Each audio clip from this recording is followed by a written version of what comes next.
Conservative leader Pierre Poilievre visited Saskatoon going into the final days of his campaign.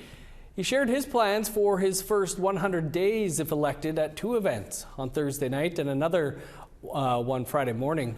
His supporters and Conservative Party candidates from across the province joined him.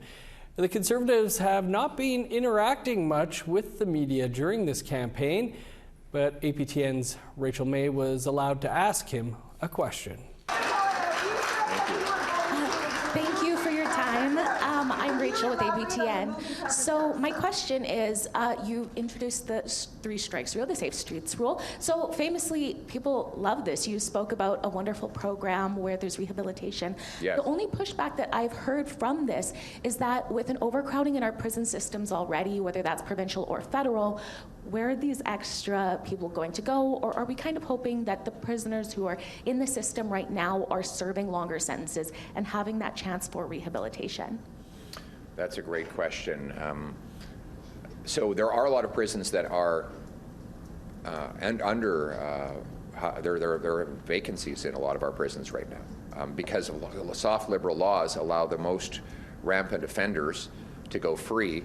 Even those who should be there are not there now. The second thing I would point out is the last time we did a major crime crackdown, we were able to not only cut crime by 25% under Stephen Harper, but the number of prisoners incarcerated actually went down. Now, this was the opposite of what all the experts told us would happen. They said, you're going to have to build all these extra prisons. So what explains this? Well, the answer is that the people we kept in jail were the ones who were in and out anyway. We basically have to reserve a room for them now because we know they're going to be back within a few days. It's like the Hotel California. They check out, but they never really leave. And so the question is, what benefit is there to society of having a revolving door that allows the same offenders to come in and out, in and out, in and out? Why not replace the liberal revolving door with an iron gate that locks them in so that they don't get out and they don't get to reoffend? The good news is we have very few criminals in Canada. The bad news is they do a tremendous amount of damage.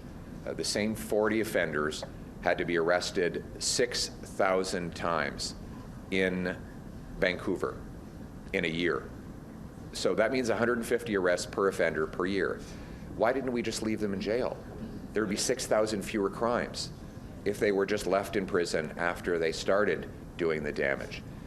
That's what we're going to leave them in jail. We're going to end the crime. It's going to be the biggest crackdown on crime in Canadian history, and it will start with the Safe Streets for a Change Act. There will be no summer holiday until that law is passed for the politicians.